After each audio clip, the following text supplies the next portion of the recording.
Over the past 2,000 years, many scholars have debated and proposed different theories about exactly what the mark of the beast is. So in this video, we're going to explore the validity of all of these different theories about what the mark of the beast could be. But as always, we're going to end this video by describing in vivid detail what the Bible actually says the mark of the beast is. Okay, so before we jump in and explore several of the most popular theories about what the mark of the beast is, let's start by reading the main scripture in the book of Revelation that explains very clearly what the mark of the beast is, found in the book of Revelation, chapter 13, verses 16 and 17. Although there are other verses that we will explore later, it says this: He required everyone, speaking of the future coming Antichrist, small and great, rich and poor, free and slave, to be given a mark on the right hand or on the forehead. And no one could buy or sell anything without that mark, which was either the name of the beast or the number representing his name. Okay, theory number one is that the mark of the beast represented worship of this man whose name is Nero, and he served as the emperor of Rome during the years of AD 54 to AD 68. Now, this guy Nero was a very, very evil, wicked man, and he hated Christians. He went out of his way to persecute Christians. As a matter of fact, history tells us that he would crucify Christians. He would cover them in skins of animals and let dogs eat them alive as entertainment for his guests. And then, as history teaches us, he also would light Christians on fire and use them as human torches to light his gardens in his palace, simply to appease and entertain his guests. I mean, this guy had it out for Christians. As a matter of fact, he even blamed Christians for the great fire in Rome around AD 64 that literally devastated the entire city of Rome, quite a bit of the city of Rome. And he blamed Christians for doing this, seemingly to probably escape the blame of himself. So common in the Roman Empire was this command or this demand to worship the emperor of Rome. And assumingly, Nero was no different from this particular tradition. And so many people have believed that in order for you to have basic rights in the Roman Empire to buy and to sell and to be able to survive, you had to bow down and worship Nero, which is where people get the idea that worshiping Nero could have been the mark of the beast. But here is the kicker. All right. So there is this thing called gematria, if you will.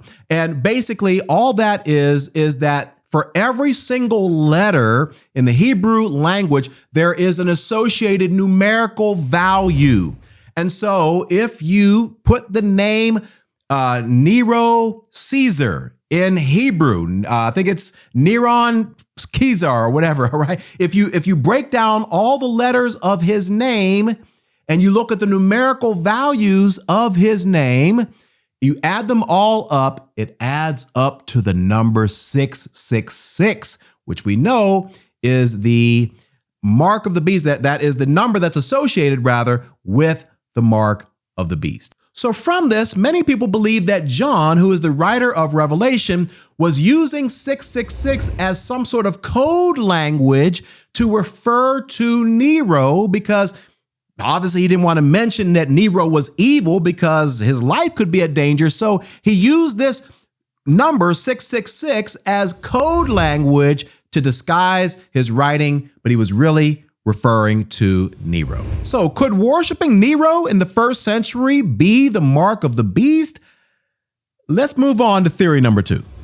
Okay, theory number two is that the mark of the beast could be RFID chips and or barcodes. No, you may or may not be familiar with what these are, but more than likely you use them all the time. Let me give you a couple of examples. whenever you use a credit card and you tap that credit card on a machine, it is using RFID technology to access the information that is hidden on that card in that chip so that you can make that transaction. Let me give you another example. Let's just say that you are trying to get into a building and that building has doors that are locked and you have a key fob, right? That key fob gives you access to be able to enter that door without a key, because on that key fob, inside of that is RFID chip or technology that has information embedded on it that allows you to have access into that particular room. Let me give you another example. If you've ever rented a library book, right? The barcodes and the different things on the library book, when they scan that, it has information that tracks that book. So the library knows exactly where that book is. Many countries are using RFID technology on their passports so that they can identify the person very quickly. Another example would be public transportation, right? If you get on a bus and you have a bus card that allows you access to that bus, that public transportation, it's using RFID chip technology. Essentially, these RFID chips could contain all kinds of personal information about you, your social security number, birthday, your address, your home. And it could contain all of these different things. And for this reason, many people believe that the RFID technology could be a precursor, could be the technology that the Antichrist will use one day in order to issue in the mark of the beast. So are RFID chips and barcodes enough to make me believe that that could be the mark of the beast? Let's move on to theory number 3. Theory number 3 is what we will call microchip implants. Now, this could very well be the strongest theory that people have proposed as of yet. And basically, the idea is that this is not something that is practiced very much within our country here in the United States just yet. But the idea is that you're taking these chips and you are embedding these chips underneath the skin, normally in the hand or in the arm. And inside of these chips is embedded all kinds of information about you. It could be your medical history, so that if somebody finds you laying on the side of the road, they'll be able to scan your chip and all of your medical history will be able to come up. It could be your blood type. It could be your social security number. It could be information about you being able to make a payment with this chip or getting into a building with this chip. Essentially, it's similar to the RFID technology, except it's a chip that's embedded underneath your skin. As a matter of fact, we do this to our pets. We have our dog and he is chipped, right? Which basically means that we've embedded in him a chip so that if he wanders off and somebody finds our dog and he's not able to find his way home, they can scan that chip and it will give that person information about us as the owner, and they can return him to his owner. Eventually, the plan is to make this type of technology to be able to replace your passport or your driver's license. But is the microchip implant the mark of the beast? Let's move on to theory number 4. Theory number 4 is that the mark of the beast could be national IDs or vaccination certifications. Now, the idea behind this is that, hey, let's just take vaccines, for example. Particularly during COVID-19, many people were afraid that the COVID-19 vaccination was the mark of the beast because this is the world's way of forcing you to do something that maybe you weren't comfortable doing. And within that certificate is all sorts of private information about you. So much so that people were afraid that companies were forcing their employees to get vaccinated with the threat possibly that you might not be able to work and provide for your family, and which means you can't buy and you can't sell and unless you're vaccinated and things like that. So there was a lot of hype and scandal and theories and different things floating around about certain vaccinations have got to be leading towards this idea of the mark of the beast. This created a craze in the society that made people fearful that if I'm not vaccinated, maybe there's going to come a time whenever I'm not going to be able to travel on an airplane because I don't have my vaccination, or maybe I won't be able to work and therefore provide for my family, and all these different things I might not be able to do because I'm not vaccinated. So many people believe that this is pointing to this future coming Antichrist using the mark of the beast, because it's this one universal way for the world to identify and potentially control us. But are vaccination certificates and national IDs the mark of the beast? Let's move on to theory number 5. The final theory is that the mark of the beast refers to Sunday worship versus Saturday or Sabbath worship. Now, we cannot talk about the mark of the beast without bringing this up. So there are some religious organizations, for instance, the Seventh-day Adventists, who basically believe that Sunday worship is issuing in or is representing the mark of the beast. Let me explain.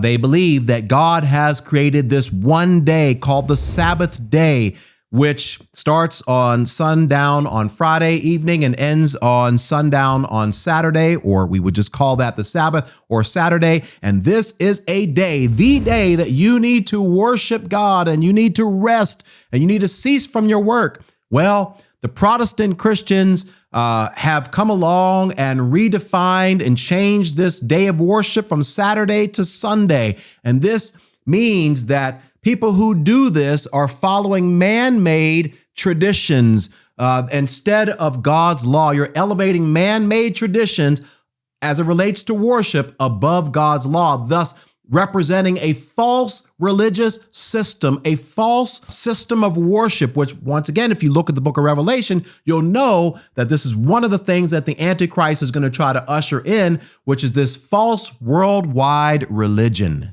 As a matter of fact, Ellen G. White, one of the preeminent leaders within the Seventh-day Adventist organization, says in her work, The Great Controversy, the following: "The Sabbath will be the great test of loyalty, for it is the point of truth, especially controverted. When the final test shall be brought to bear upon men, then the line of distinction will be drawn between those who serve God and those who serve him not," referring to those who serve God are the people who follow the Sabbath, and those who do not would be people who disregard the Sabbath and worship on Sunday. And then she goes on to say this: "The mark of the beast is the papal Sabbath." Papal Sabbath referring to the Pope, and it is believed that influence from the Roman Church, a Roman Catholic Church, if you will, influenced the change of the day of worship from Saturday to Sunday. So that's what she's referring to when she says that the mark of the beast is the papal Sabbath. So is Sunday worship versus Saturday worship the mark of the beast? Let's move on. Okay, so obviously there are many, many different theories about what the mark of the beast could be. But now it's time to set the record straight. What does the Bible actually say about the mark of the beast? Well, my friend, I've got good news for you. I want to set you straight. I want to set you free, because many Christians are so afraid. They are living their life in fear. Oh, I don't want to get vaccinated. Oh, I don't want to get this chip, or I don't want to use technology, because they're so afraid that maybe by accident, they will, without them knowing, they will take the mark of the beast. Guys, that is so far from the truth, because when it comes to the mark of the beast, the Bible is very clear that you will not receive the mark of the beast by accident. It isn't something that you'll take one day unknowingly because somebody put a chip in your arm, and then all of a sudden you wake up and you're, oh no, I've got the mark of the beast. Oh, and I can't get rid of it. What am I going to do? I'm doomed to hell. No. Do you really think God is going to do you like that? No. The mark of the beast is centered around two things. All right. It's centered around pledging your allegiance and your loyalty to the Antichrist during the 7 years of tribulation. That's the key. And then also worshiping him and his image. Now, I'm going to read several verses for you, and I want you to make the connection between these things. You have the worshiping of the image, and then you have the mark. Let's read. Once again, Revelation chapter 13, verses 16 and 17 says, "He required everyone, small and great, rich and poor, free and slave, to be given a mark on the right hand or on the forehead, and no one could buy or sell anything without that mark, which was either the name of the beast or the number representing his name." So we see from this verse that whatever mark of the beast that people are going to take, it's going to have some sort of image of this beast. It's going to have maybe his name on it. We don't know what his name is because the Antichrist has not yet come. But whatever that mark is, it's going to be like an imprint or a tattoo or a stamp, something that's going to show your allegiance to the Antichrist as you have this mark on your forehead or on your hand. It's also going to be associated with this number 666. Now, let's read a couple other verses. As I mentioned earlier, the mark is associated with pledging your allegiance or your loyalty, making a decision to worship the beast, the Antichrist. Notice it says this. "Then a third angel followed them, shouting, 'Anyone who worships the beast and his statue, or who accepts his mark on the forehead or on the hand.'" And then a couple of verses later, in verse 11, it says this, "The smoke of their torment will rise forever and ever, and they will have no relief day or night. For they have," here it is, "worshipped the beast and his statue, and have accepted," there it is, you're making a decision, you're making a choice, it's volitional, "the mark of his name." And then in chapter 16, verse 2, "So the first angel left the temple and poured out his bowl on the earth, and horrible, malignant sores broke out on everyone who had the mark of the beast and who," what? "Worshipped his image," worshipped his statue. So what two words do you see connected in all of these verses? Receiving a mark that looks like this beast or associated with his name, and then you worshiping, bowing down in reverence to this Antichrist figure called the beast. So guys, listen, no longer do you need to live in fear that if you have a passport that has a chip, or if you have a key fob that has a chip, or maybe one day, 5-10 years from now, they come out with technology that allows you to buy things a lot easier. And I know some of you are going to say, "Brother, I don't care what you say in this video, I'm not getting a chip on my hand." Okay, good for you. All right. But they might come out with a technology that allows you to get a chip in your hand. It might allow you to make purchases a lot easier. Or we already see the face technology with our phones, the facial recognition and things like that. Or maybe you swipe your hand and you're able to get into a door at work or whatever. Look, if you don't want to get that, that's up to you. But don't not get it because you're afraid that if you do, you somehow mistakenly, unknowingly took the mark of the beast. So to be clear, as we close this video out, a Christian, first and foremost, in my opinion, won't even be here on the earth in order to take the mark of the beast, because the mark of the beast will only be able to be accepted during the 7 years of tribulation, and Christians will be raptured and won't even be here during the 7 years of tribulation. But let's just say you don't believe in that. You can't mistakenly, unknowingly take the mark of the beast. It's something that you would make the conscious choice to take. So I hope that clears up a little bit of confusion about the mark of the beast and gives you a little bit of history as it relates to what people think the mark of the beast is in terms of all the different theories about the mark of the beast. I'll see you in the next video. Bye for now.